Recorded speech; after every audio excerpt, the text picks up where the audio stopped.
박근혜 전 대통령 재판 내용으로 좀 넘어가겠습니다. 영상부터 보겠습니다. 억울한 점 충분히 소명하시다고 생각하십니까? 이게 어떤 점이 궁금하십니까? 외국인을 부인하십니까? 여러분, 대통령님이 들어오시는 것 같습니다. 대통령! 대통령! 불 뺏고 그냥 오셨습니까? 변호사님?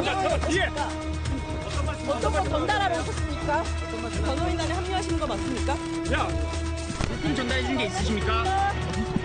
무슨 말씀 하셨습니까? 나누신 거 있으십니까? 말아! 상황이 어떠십니까?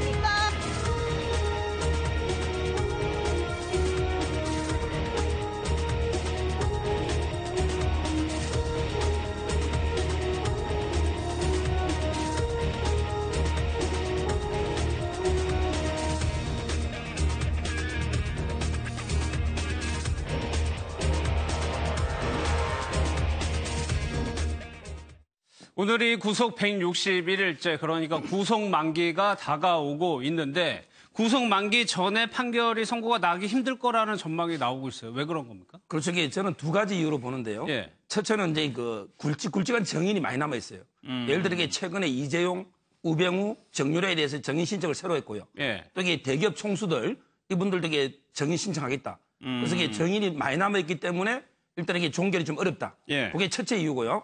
두 번째는 이게 그 법조계에 보면 어차피 이게 석방이 쉽지 않을 것 같아요. 왜냐하면 이게 그 구속영장 청구할 때 범죄 사실하고 예. 지금 이게 재판하고 있는 게 좀 다른 게 있어요.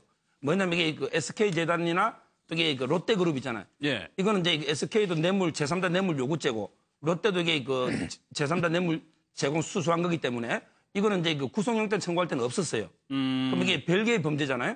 이러면 이게 법원에서 그걸 가지고 다시 2달씩 해서 6개월까지 예. 또 이게 연장을 할 수가 있어요. 예. 다른 우리 피고인들도 노자는 현재 그 장시호 빼고는 6개월 지나도 다 연장이 됐거든요. 예. 그러니까 이제 법원 입장에서는 어차피 이게 다른 연장할 카드가 있고 예. 여기 정인도 많이 남아있기 때문에 좀 되게 연장하지 않을까 이렇게 보이는 거죠. 새로운 혐의로 추가 기소를 하면은 연장이 된다는 겁니다. 그러니까 결과적으로 보면은 지금 예상은 지연 전략을 쓰고 있다라고 이제 봤었는데 그게 이제 안 먹히는 거, 통하긴 통하는데 안 먹히는 쪽으로 좀 가는 것 같아요. 그렇죠. 예, 지금 뭐 증인이 아까도 말씀하셨지만 많이 나왔고 또 그 며칠 있으면 10월 10일 날 그 이영선 옛날에 예. 그 경호원 행정관 예. 그분이 또 증인으로 나와요. 근데 10월 10일 날 하면은 그 후에 또 검찰이 구형해야 되고 그 후에 또 2주 후에 또 선거해야 되니까 물리적으로 안 아무리 맞죠. 빨라도 예. 10월 말까지는 돼야 되는데 이게 10월 17일이 넘으면 무조건 구속 6개월에 석방해야 되거든요. 판결이 안 나오면. 예. 근데 이제 검찰이 또 다른 거를 또 하겠죠. 예를 들면 뭐 롯데 뇌물이라든지 SK 뇌물 같은 거는 지난번에 구속 사유에 안 들어갔어요. 그러니까 그런 거를 해서 연장을 시키면서 하지 않겠느냐 뭐 이런 생각이 듭니다. 예. 그럼 뭐 그거를 바꿀 수 있는 게 정치적인 상황인데 지금 뭐 여론도 그렇고 다 뭐 풀려졌다고는 오히려 반대론이 더 많으니까. 아니 왜냐하면 자유한국당 같은 경우에도 지금 홍준표 대표가 계속 친박 청산을 얘기하고 있지 않습니까? 지금 지방선거를 앞두고 있는 상황에서 자유한국당이 대놓고 박근혜 전 대통령 석방해라 이렇게 얘기하기는 상당히 어려운 상황이기 때문에 정치적으로도 박근혜 전 대통령의 석방은 좀 어려운 게 아닌가. 그러니까 풀려나서 재판을 받는 것은 힘든 상황이 아닌가. 그런 상황은 못 볼 가능성이 높아 보여요. 근데 최 교수님, 지금까지 박 전 대통령을 면해왔던 사람이 유영하 변호사를 말고는 아무도 안 왔다는 거예요. 네, 그 특이한 경우죠. 지금 반대로 얘기하면 이재용 지금 부회장 같은 경우에는 어머니가 2번 가족들과 함께 왔다 갔어요. 그 특별 면회를 했거든요. 특별 면회는 이게 가림막 없이 소파 같은 데 앉아서 직접 얼굴 보고 대화할 수 있도록 구치소가 특별히 배려를 해주는 아마 재판 끝나고 나서 이제 마음이 상심돼서 그 과정에서 아마 이루어진 걸로 알려지고 있는데 특별 면회를 2회 했고 다른 면회까지 하면 특별 면회를 6번을 했어요.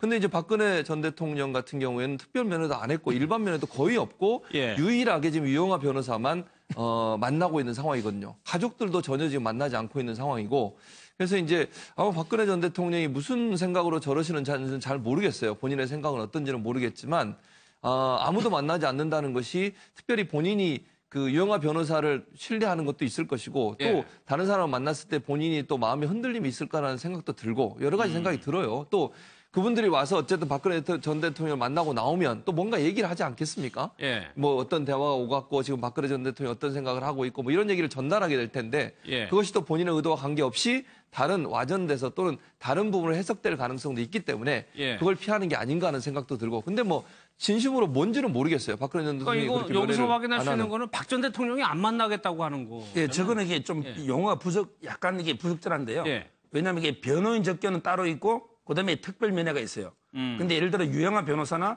뭐 최명성 변호사나 변호인들은 변호인 접견은 자유롭게 할 수 있고 실제 다른 변호사들도 다 만나고 있어요. 유영하 변호사 만나는 게 아니고 예. 다만 이제 그 변호사가 아닌 사람들 이런 사람들은 이제 그 특별 면회를 하는데 예. 제가 알기로 이게 초기에 서양의 변호사가 했냐 안 했냐 이게 예, 좀 좀 논란이 논란이 있었고요. 있었죠. 예. 그 이후에는 이게 그 윤전추하고 아마 이게 그 2명 정도는 허용은 일반 접견 하긴 했지만 예. 실제는 이게 윤전추나 이런 분들도 제가 접견 안 한 걸로 보이고요. 그건 아마 이게 대통령의 어떤 평소에 약간 이게 폐쇄적인 평소의 그 성격 스타일이 아닌가 이렇게 보입니다. 그러니까 서영희 변호사도 그렇고 윤전추 씨도 그렇고 가긴 갔으나 만나는 것까지는 확인을 못하는 아마 그 정도로 정리가 됐던 것 같은데 왜 박 전 대통령이 구치소 들어가면서 좀 가족들과 다른 사람들하고 좀 의사소통을 좀 했으면 좋겠다라는 얘기들이 굉장히 많았는데 글쎄 변하지 않네요. 그렇죠. 예, 박지만 씨하고도 그 삼성동 자택에 뭐 거기선 봤죠. 예. 잠깐 찾아는 갔는데 조금 의례적인 만남이 아니냐. 그정 안에 쌓였던 그 서로의 벽 이거는 좀처럼 뭐 내려가지지는 않은 것 같다. 뭐 이런 예. 생각도 들고 박지만 씨 나름대로 또 서운한 것도 있겠지만 박지만 씨가 지금이라도 좀 도와주려고 해도 박근혜 대통령 전 대통령의 또 그 자존심이라든지 그동안 쌓인 불신 뭐 이런 것 때문에 서로 좀 문을 열지 않지 않은 거 아니냐. 그래서 예. 마지막 지금도 뭐 안에 영어의 몸이 됐으면서도 동생 도움을 전혀 못 받는 그런 게 좀 안타깝다 이런 생각이 들고 지금 벌써 5개월이 넘었는데도 예. 그 면회가 유영하 변호사 한 분밖에 없다는 거는 참 안타깝고 너무 예. 쓸쓸하고 그런 생각이 좀 듭니다. 네. 예. 또 하나 관련된 소식이요. 이경재 변호사 이제 최순실 씨 변호인으로 유명한데 정유라도 같이 변호를 해왔는데 거기서 사임을 했다. 이건 어떤 의미입니까? 그거는 저는 이게 변호사법에 보면 이게 그 2명 이상 대리할 때 둘 사이에 이해관계가 충돌하게 돼버리면 변호를 못하는 사임에 대한 이런 규정이 있어요. 그래서 이게 제가 보기에 정유라하고 최순실 씨는요. 법적으로는 이게 이미 돌아올 수 없는 다리를 걷는 겁니다. 예. 왜냐하면 이게 그 이재용 부회장이 유죄받을 때 가장 결정적 증언이 정유라. 예. 그다음에 김상조 공정거래위원장 두 분의 증언이에요. 왜냐하면 이게 김상조의 증언이 삼성의 성계구도를 증언했고, 그다음에 정유라 성마 지원 이 부분이 결국에 최순실과 박 대통령의 공모 부분 예. 이 부분을 증언했기 때문에 지금 이게 정유라와 최순실의 이해관계가 완전히 상반돼 버린 거예요. 이런 상태에서 이 변호사가 둘 다 대리하는 거는 말이 안 되잖아요. 그래서 이게 한쪽을 사임할 수밖에 없고 예. 그래서 정유라를 사임한 걸로 보입니다. 그러면 이제 와서 사임을 한 거는 그 사이에 지금 벌써 뭐 한 달이 넘게 지났는데 그 사이에 뭔가 좀 해보려고 했다가 안 돼서 이렇게 됐다고 봐야 되는 건가요? 그렇죠. 이게 처음에는 최대한 정유라를 설득해서 예. 어머니한테 이게 유리하게 정언하려고 했겠죠. 근데 그게 안 되고 이제 정언이 불리하게 완전히 해버리고 예. 그러니까 이번에 박 대통령 재판에서 정유라를 또 정인 불렀어요. 그러니까 이게 정유라 옛날 정언이 공판정에서 한 거기 때문에 정건 능력이 있는데 예. 근데 굳이 또 부르는 이유는 그 정유라의 정언을 탄핵하기 위해서 바로 이게 정유라 정언의 정명력을 떨어뜨리고 탄핵하기 위해서 다시 불러서 예. 이게 그때 정언에 대해서 반대 신문을 하는 이 상황이기 때문에 정유라를 변호할 수가 도저히 없는 거죠. 그러면 지금 상황에서는 최순실 씨하고 정유라 엄마와 딸이 완전히 공식적으로도 갈라섰다고 봐야 그렇게 되는 볼 수밖에 없죠. 재판 예. 과정에 있어서는 갈라섰다는 표현은 재판에 있어서는 본인들이 살기 위해서. 그러니까 정유라 씨 입장에서는 본인에게 이익이 되는 부분을 선택했다고 저는 봐요. 예. 그러니까 검찰이 증인은 출석해달라는 요구를 받아들였잖아요. 그러면서 변호사의 전화를 받지 않았어요. 이경재 변호사뿐만 아니라 다른 변호사들이 계속 접촉을 시도했는데 전화 안 받은 거죠. 그러니까 아까 말씀하신 것처럼 초기에는 어떻게 해결해 보려고 변호사들이 전화도 하고 연락도 했지만 이 정유라 씨가 일방적으로 전화를 받지 않고 만나주지도 않고 이러니까 예. 더 이상의 해결은 안 된다고 판단했을 가능성이 있습니다. 그거는 결국 정유라 씨가 특검이나 검찰 쪽에서 도움을 주기로 작정한 걸로 보여지고 더 이상 저 사람이 변호를 한다고 이경재 변호사가 변호를 한다고 해서 변호가 될 가능성은 없을 뿐만 아니라 도움이 안 된다고 판단을 했겠죠. 그렇다고 하면 이제 사임하는 것이 도리어 맞지 않나 하는 판단에서 사임을 한 걸로 보여지고 그러면 예. 신뢰관계는 이미 깨졌다고 저는 봐요. 법률적으로는 그렇다는 말씀을 드리고 싶습니다. 그러면 이것은 정유라가 스스로 변호인을 구해야 된다는 거잖아요, 새로. 그렇죠. 이게 그런 뭐 게 완비가 됐다는 거 아닙니까?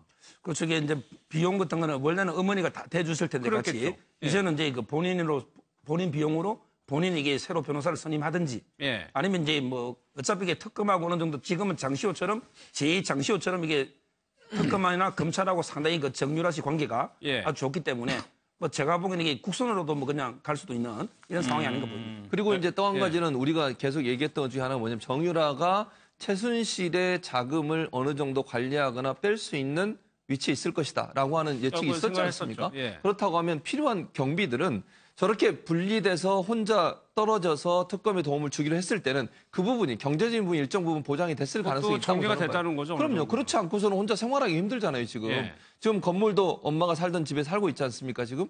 그러면서 일정 부분 엄마가 관리하던 자금을 본인이 인출해 쓸 수 있는 환경이 됐을 가능성이 있다. 그래서 아마 결별을 선택했을 가능성도 있다고 보여집니다. 아, 참, 이 모녀의 속내 어떻게 되고 있는지 참 궁금하네요.